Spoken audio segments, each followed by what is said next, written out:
Hi there, welcome back for another episode of the Mind Your Liberty podcast. Happy to have you here today. My name's Andrew. Today is August 1st, 2022. Today we're going to be looking at a speech from the famous Samuel Adams that was given on this day, August 1st of 1776, on the steps of the Pennsylvania State House in Philadelphia. What was going on that day? Well, the next day, the parchment copy of the Declaration of Independence that's in the archives now, the one with all the signatures on it from the Continental Congress, that was being signed on August 2nd. So this speech is being given on August 1st, and Samuel Adams is giving this rousing speech.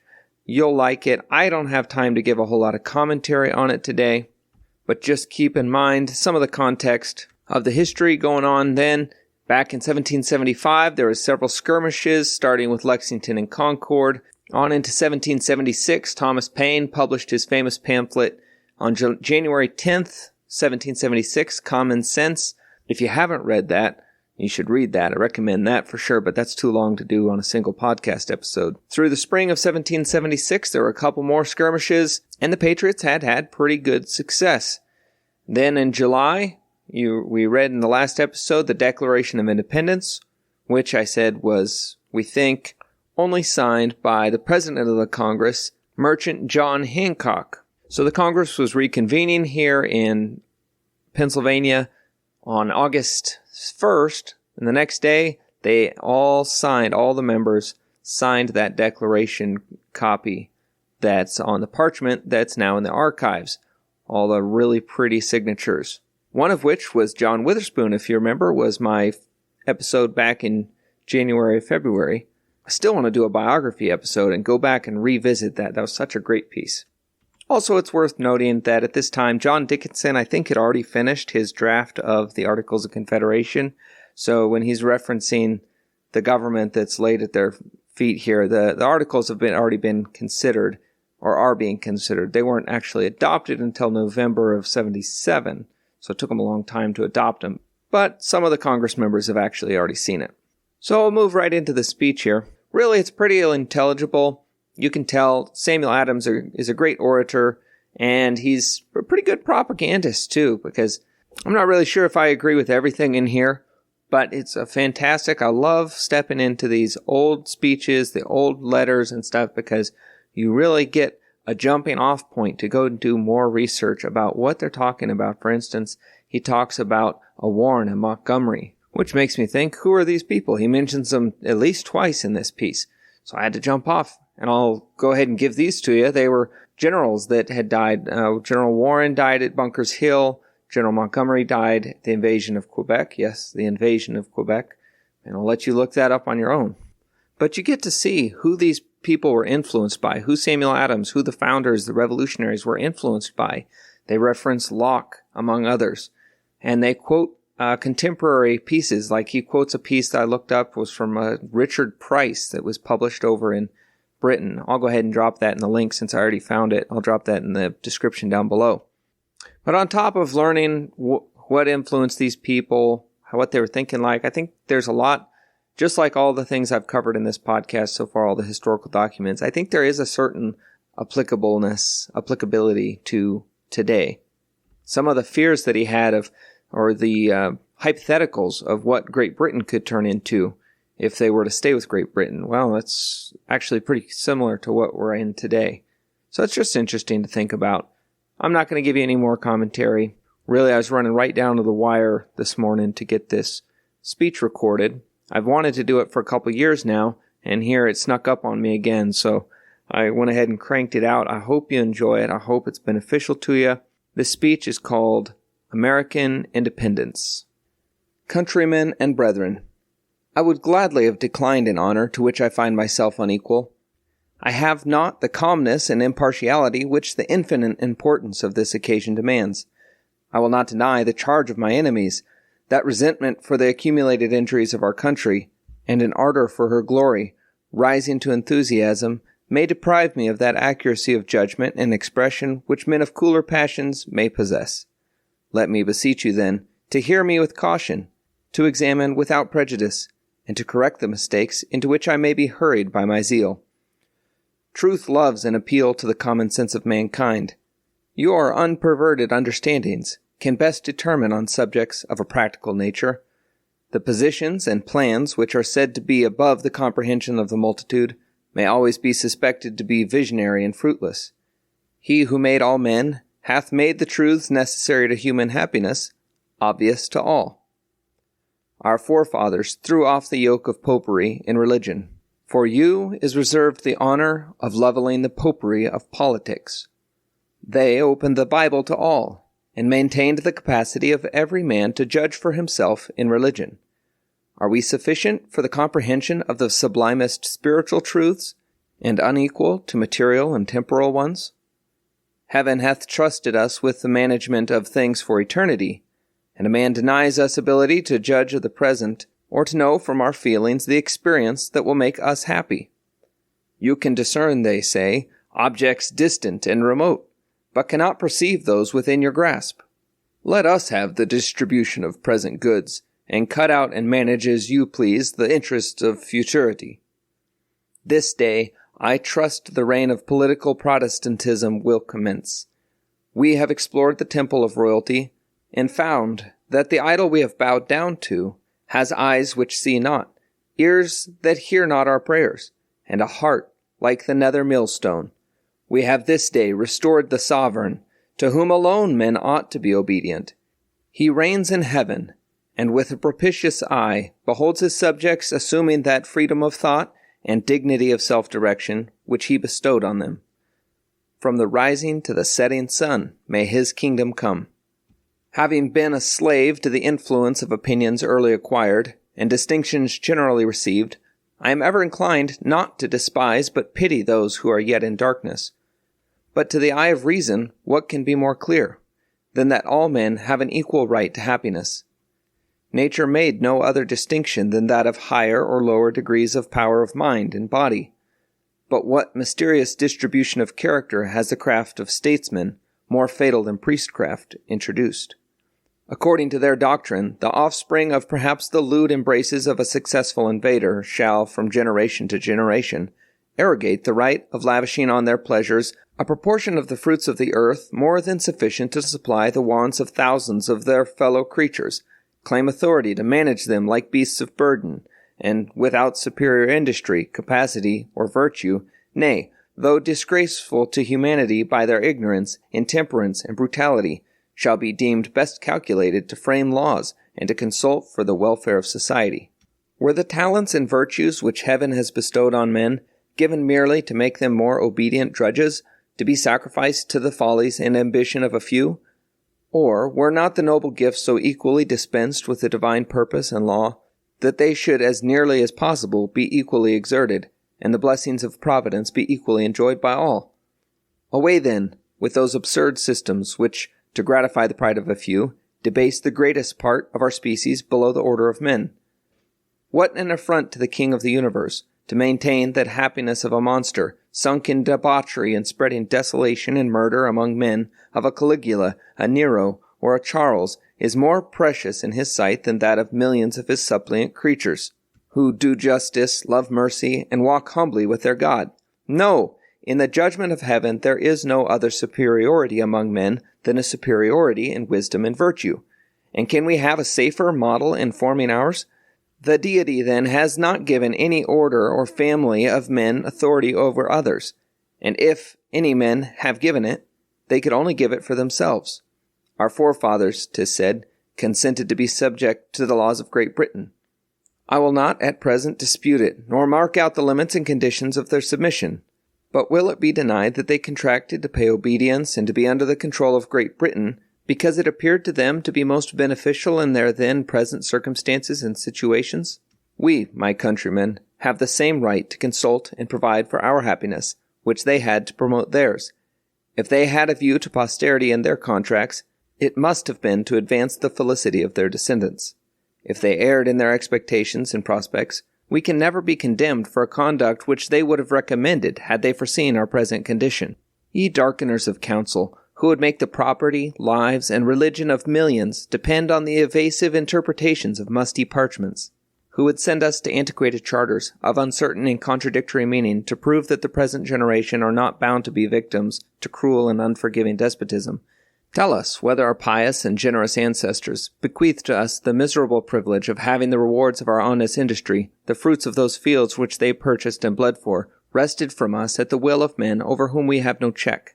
Did they contract for us that with folded arms we should expect that justice and mercy from brutal and inflamed invaders which have been denied to our supplications at the foot of the throne?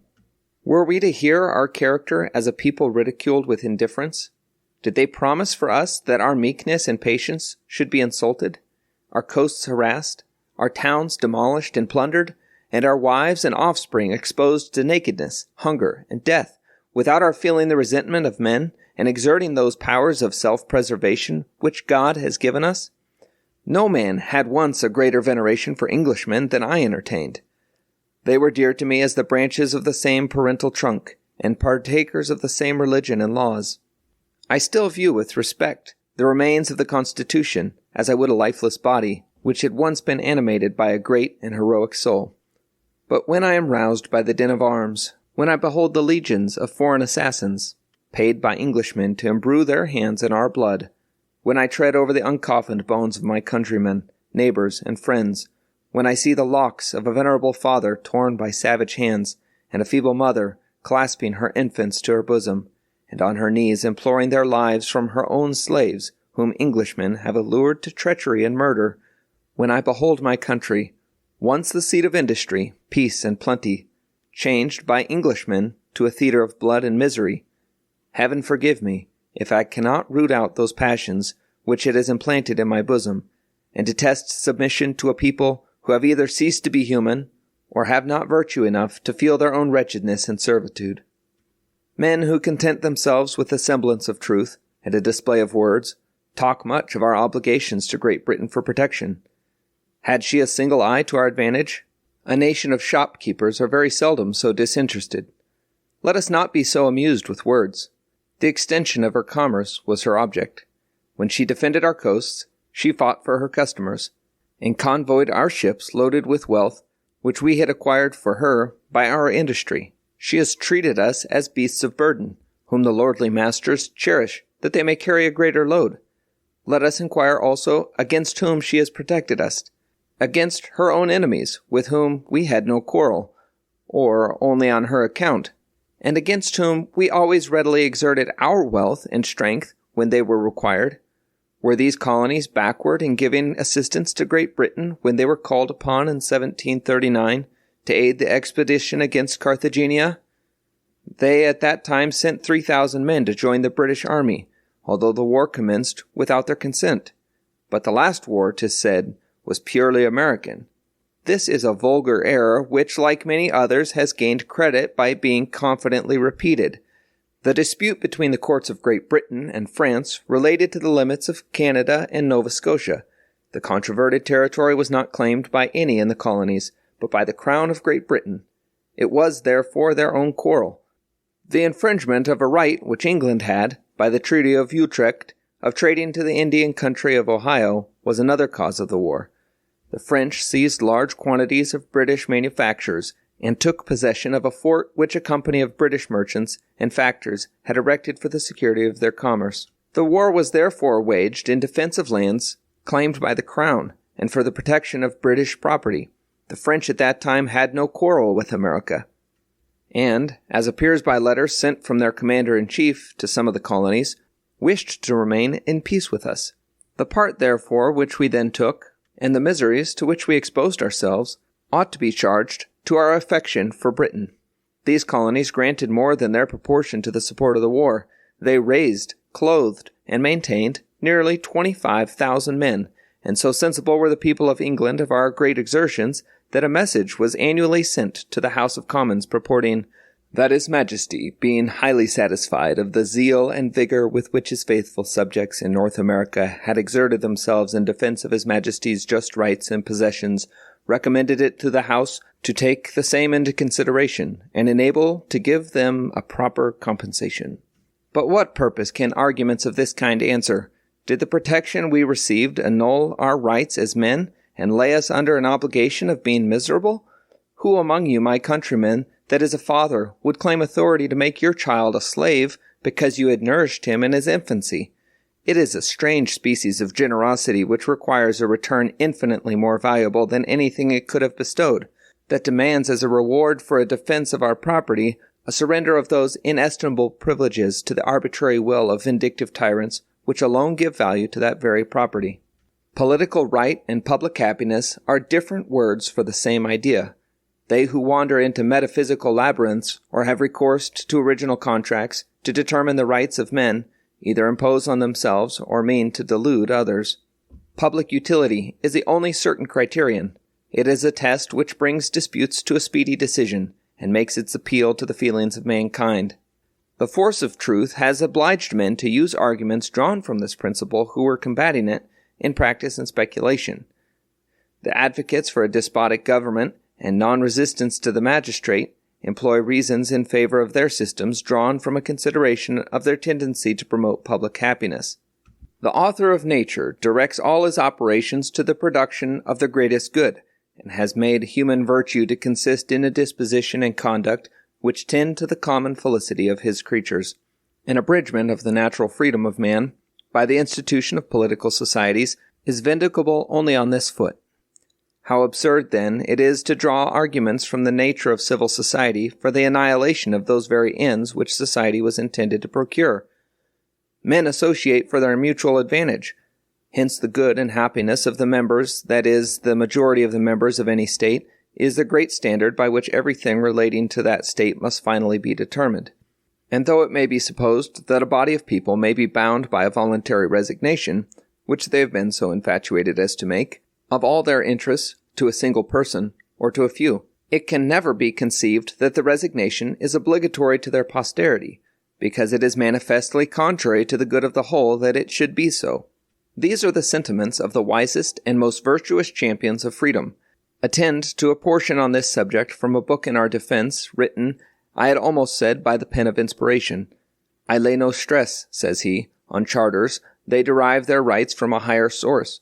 It is inconsistent with common sense to imagine that any people would ever think of settling in a distant country on any such condition, or that the people from whom they withdrew should be forever masters of their property, and have power to subject them to any modes of government they pleased. And had there been express stipulations to this purpose in all the charters of the colonies, they would, in my opinion, be no more bound by them than if it had been stipulated with them that they should go naked or expose themselves to the incursions of wolves and tigers. Such are the opinions of every virtuous and enlightened patriot in Great Britain. Their petition to heaven is, that there may be one free country left upon earth to which they may fly when venality, luxury, and vice shall have completed the ruin of liberty there. Courage, then, my countrymen!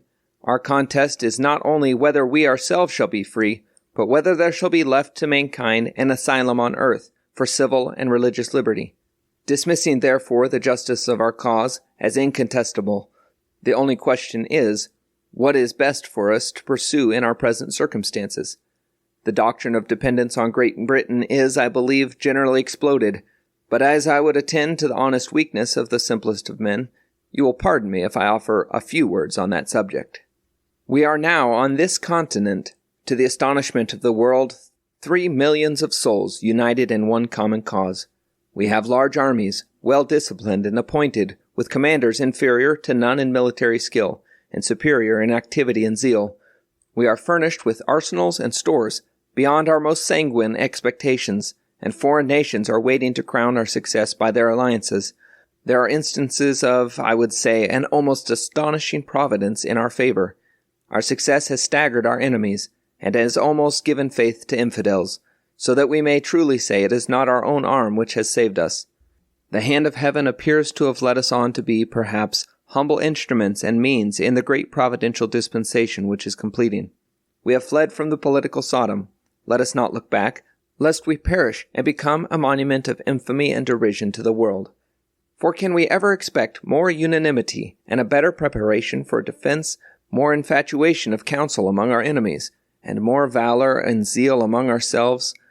The same force and resistance which are sufficient to procure us our liberties will secure us a glorious independence and support us in the dignity of free, imperial states. We cannot suppose that our opposition has made a corrupt and dissipated nation more friendly to America, or created in them a greater respect for the rights of mankind. We can therefore expect a restoration and establishment of our privileges, and a compensation for the injuries we have received from their want of power, from their fears, and not from their virtues. The unanimity and valor which will effect an honorable peace can render a future contest for our liberties unnecessary. He who has strength to chain down the wolf is a madman if he lets him loose without drawing his teeth and paring his nails. From the day on which an accommodation takes place between England and America, on any other terms than as independent states, I shall date the ruin of this country. A politic minister will study to lull us into security by granting us the full extent of our petitions. The warm sunshine of influence would melt down the virtue which the violence of the storm rendered more firm and unyielding. In a state of tranquility, wealth, and luxury, our descendants would forget the arts of war and the noble activity and zeal which made their ancestors invincible. Every art of corruption would be employed to loosen the bond of union which renders our assistance formidable. When the spirit of liberty which now animates our hearts and gives success to our arms is extinct, our numbers will accelerate our ruin and render us easier victims to tyranny. Ye abandoned minions of an infatuated ministry, if peradventure any should yet remain among us, remember that a Warren and Montgomery are numbered among the dead. Contemplate the mangled bodies of our countrymen, and then say, what should be the reward of such sacrifices? Bid us and our posterity bow the knee, supplicate the friendship, and plow, and sow, and reap, to glut the avarice of the men who have let loose on us the dogs of war to riot in our blood, and to hunt us from the face of the earth? If ye love wealth better than liberty, the tranquility of servitude than the animating contest of freedom, go from us in peace. We ask not your counsels or arms. Crouch down and lick the hands which feed you. May your chains set lightly upon you, and may posterity forget that ye were our countrymen. To unite the supremacy of Great Britain and the liberty of America is utterly impossible. So vast a continent, and of such a distance from the seat of empire, will every day grow more unmanageable. The motion of so unwieldy a body cannot be directed with any dispatch and uniformity, without committing to the Parliament of Great Britain powers inconsistent with our freedom. The authority and force which would be absolutely necessary for the preservation of peace and the good order of this continent would put all our valuable rights within the reach of that nation. As the administration of government requires firmer and more numerous supports in the proportion to its extent, the burdens imposed on us would be excessive, and we should have the melancholy prospect of their increasing on our posterity. The scale of officers, from the rapacious and needy commissioner to the haughty governor, and from the governor with his hungry train to perhaps a licentious and prodigal viceroy, must be upheld by you and your children. The fleets and armies which will be employed to silence your murmurs and complaints must be supported by the fruits of your industry. And yet, with all this enlargement of the expense and powers of government, the administration of it at such a distance and over so extensive a territory must necessarily fail of putting the laws into vigorous execution, removing private oppressions, and forming plans for the advancement of agriculture and commerce, and preserving the vast empire in any tolerable peace and security. If our posterity retain any spark of patriotism, they can never tamely submit to such burdens. This country will be made the field of bloody contention till it gains that independence for which nature formed it. It is therefore injustice and cruelty to our offspring, and would stamp us with the character of baseness and cowardice, to leave the salvation of this country to be worked out by them with accumulated difficulty and danger. Prejudice, I confess, may warp our judgments. Let us hear the decision of Englishmen on this subject, who cannot be suspected of partiality. The Americans, say they, are but little short of half our number. To this number they have grown from a small body of original settlers by a very rapid increase. The probability is that they will go on to increase, and that in 50 or 60 years they will be double our number, and form a mighty empire consisting of a variety of states, all equal or superior to ourselves in all the arts and accomplishments which give dignity and happiness to human life. In that period will they still be bound to acknowledge that supremacy over them which we now claim? Can there be any person who will assert this, or whose mind does not revolt at the idea of a vast continent holding all that is valuable to it, at the discretion of a handful of people on the other side of the Atlantic? But if at that period this would be unreasonable, what makes it otherwise now? Draw the line if you can.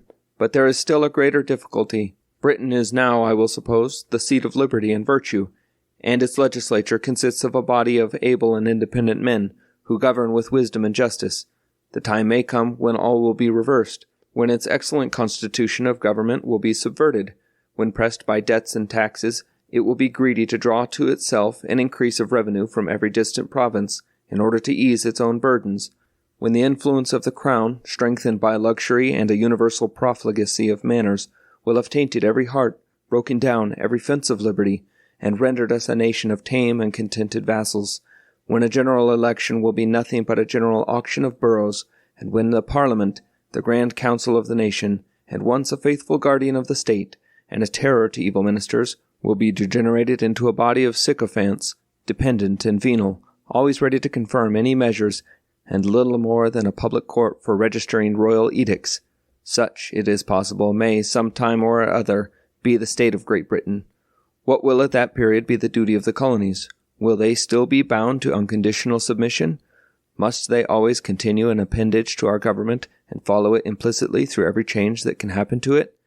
Wretched condition indeed of millions of freedmen, as good as ourselves. Will you say that we now govern equitably, and that there is no danger of such a revolution? Would to God that this were true. But will you not always say the same? Who shall judge whether we govern equitably or not? Can you give the colonies any security that such a period will never come? No! The period, countrymen, is already come. The calamities were at our door. The rod of oppression was raised over us. We were roused from our slumbers, and we may never sink into repose until we can convey a clear and undisputed inheritance to our posterity. This day we are called upon to give a glorious example of what the wisest and best men were rejoiced to view, only in speculation. This day presents the world with the most august spectacle that its annals ever unfolded.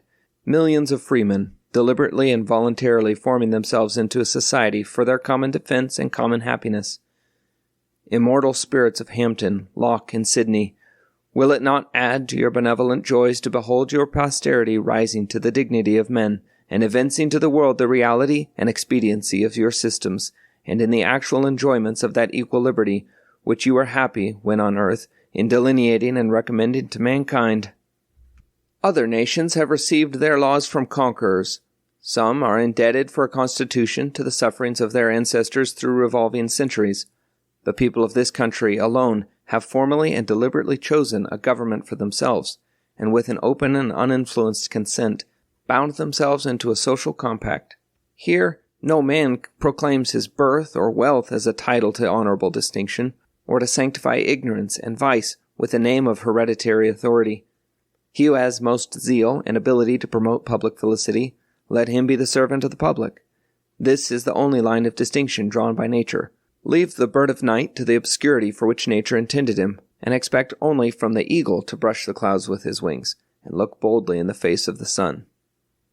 Some who would persuade us that they have tender feelings for future generations, while they are insensible to the happiness of the present, are perpetually foreboding a train of dissensions under our popular system.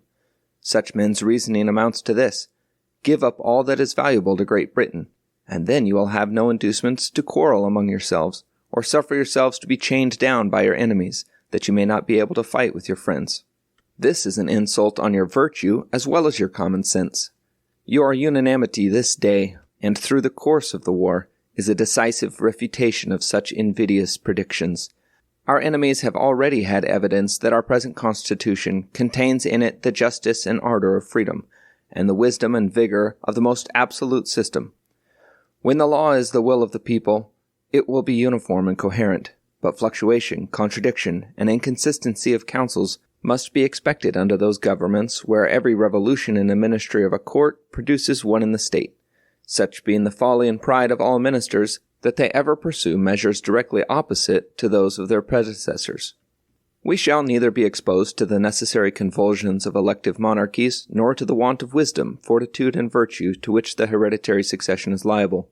In your hands it will be to perpetuate a prudent, active, and just legislature, and which will never expire until you yourselves lose the virtues which gave it existence, And brethren and fellow countrymen, if it was ever granted to mortals to trace the designs of Providence and interpret its manifestations in favor of their cause, we may, with humility of soul, cry out, Not unto us, but unto thy name be the praise. The confusion of the devices among our enemies, and the rage of the elements against them, have done almost as much toward our success as either our counsels or our arms. The time at which this attempt on our liberties was made, when we were ripened into maturity, had acquired a knowledge of war, and were free from the incursions of enemies in this country, the gradual advances of our oppressors enabling us to prepare for our defense, the unusual fertility of our lands and clemency of the seasons, the success which at first attended our feeble arms, producing unanimity among our friends and reducing our internal foes to acquiescence. These are all strong and palpable marks and assurances that Providence is yet gracious unto Zion, that it will turn away the captivity of Jacob. Our glorious reformers, when they broke through the fetters of superstition, effected more than could be expected from an age so darkened. But they left much more to be done by their posterity. They lopped off, indeed, some of the branches of popery, but they left the root and the stalk when they left us under the dominion of human systems and decisions, usurping the infallibility which can be attributed to revelation alone. They dethroned one usurper, only to raise up another. They refused allegiance to the Pope, only to place the civil magistrate in the throne of Christ, vested with authority to enact laws and inflict penalties in his kingdom. And if we now cast our eyes over the nations of the earth, we shall find that instead of possessing the pure religion of the gospel, they may be divided either into infidels who deny the truth, or politicians who make religion a stalking horse for their ambition, or professors who walk in the trammels of orthodoxy, and are more attentive to traditions and ordinances of men than to the oracles of truth. The civil magistrate has everywhere contaminated religion by making it an engine of policy, and freedom of thought and the right of private judgment in matters of conscience, driven from every other corner of the earth, direct their course to this happy country as their last asylum. Let us cherish the noble guests, and shelter them under the wings of a universal toleration. Be this the seat of unbounded religious freedom. She will bring with her, in her train, industry, wisdom, and commerce. She thrives most when left to shoot forth in her natural luxuriance, and asks from human policy only not to be checked in her growth by artificial encouragements. Thus, by the beneficence of Providence, we shall behold our empire arising, founded on justice and the voluntary consent of the people, and giving full scope to the exercise of those faculties and rights which most ennoble our species. Besides the advantages of liberty and the most equal constitution, Heaven has given us a country with every variety of climate and soil, pouring forth in abundance whatever is necessary for the support, comfort, and strength of a nation. Within our own borders we possess all the means of sustenance, defense, and commerce. At the same time, these advantages are so distributed among the different states of this continent, as if nature had in view to proclaim to us, "Be united among yourselves, and you will want nothing from the rest of the world." The more northern states most amply supply us with every necessary and many of the luxuries of life, with iron, timber, and masts for ships of commerce or of war, with flax for the manufacture of linen, and seed either for oil or exportation. So abundant are our harvests that almost every part raises more than double the quantity of grain requisite for the support of the inhabitants. From Georgia and the Carolinas we have, as well as for our own wants as for the purpose of supplying the wants of other powers, indigo, rice, hemp, naval stores, and lumber. Virginia and Maryland teem with wheat, Indian corn, and tobacco.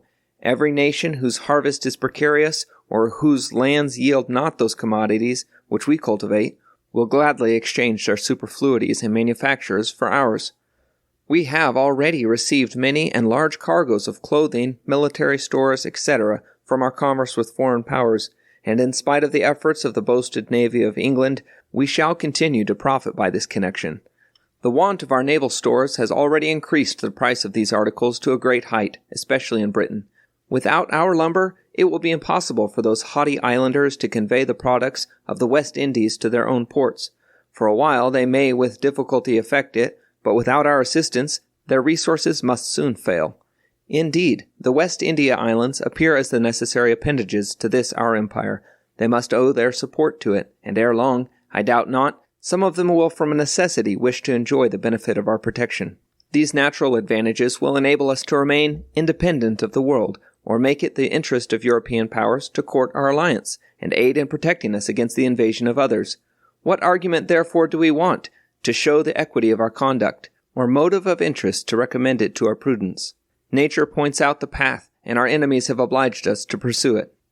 If there is any man so base or so weak as to prefer a dependence on Great Britain to the dignity and happiness of living a member of a free and independent nation, let me tell him that necessity now demands what the generous principle of patriotism should have dictated. We have now no other alternative than independence or the most ignominious and galling servitude.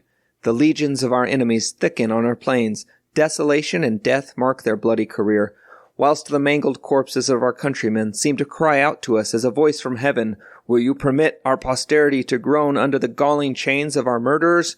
Has our blood been expended in vain? Is the only reward which our constancy till death has obtained for our country that it should be sunk into a deeper and more ignominious vassalage? Recollect who are the men that demand your submission, to whose decrees you are invited to pay obedience.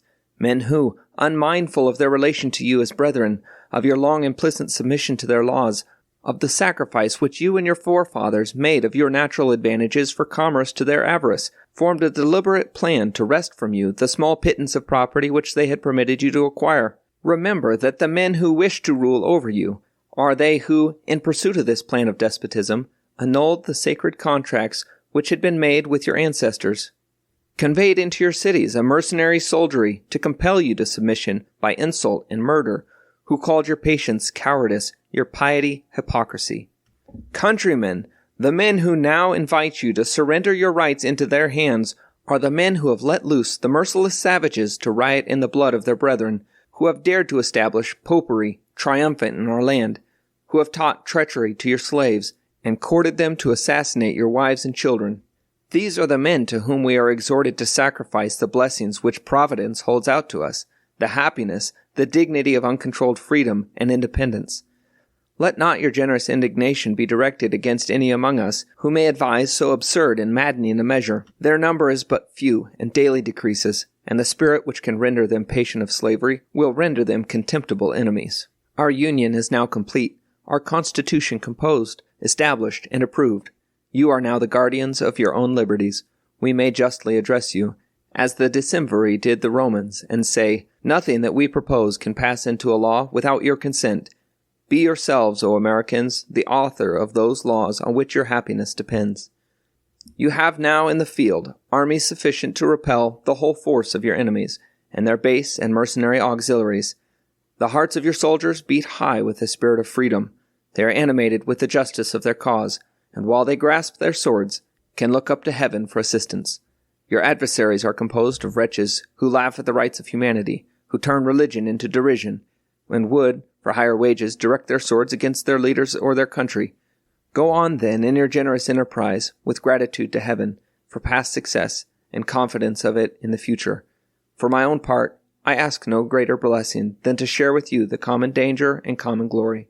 If I have a wish dearer to my soul than that my ashes may be mingled with those of a Warren and Montgomery, it is that these American states may never cease to be free and independent. Well, I hope you enjoyed that. If you've been listening to this podcast, it means you probably do enjoy it. I was just telling my wife how much I enjoy reading these, how much I enjoy recording them, because it forces me to learn the material better, to understand the context better, and because, like I've covered before, I get to listen to stuff more. If somebody had already recorded these and made them available on LibriVox, I probably wouldn't be doing this podcast, or at least I wouldn't be going over these documents.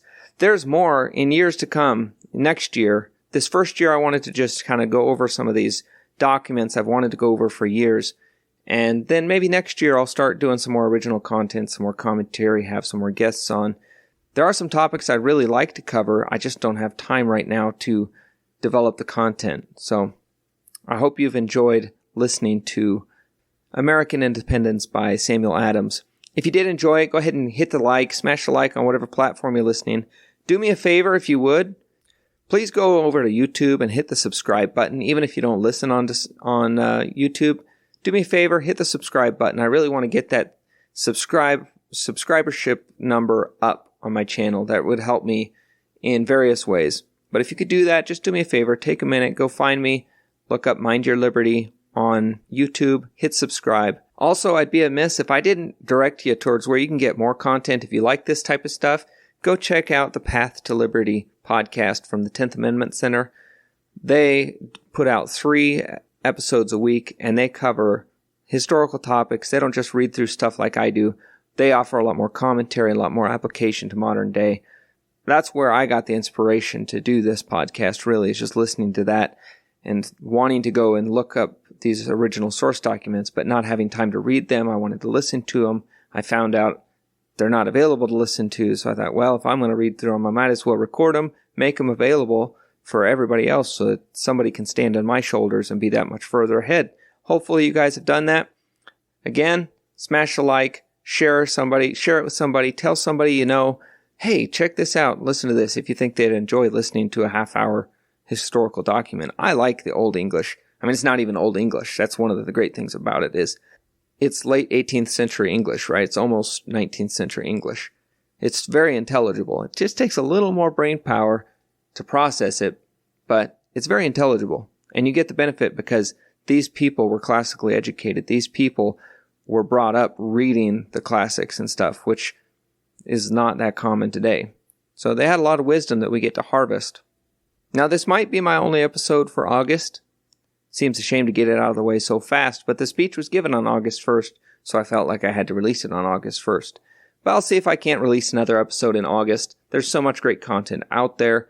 I just have to have the time to read through it, record it, master it, and put it in a podcast form. So we'll catch you next time. In the meantime, remember to mind your liberty.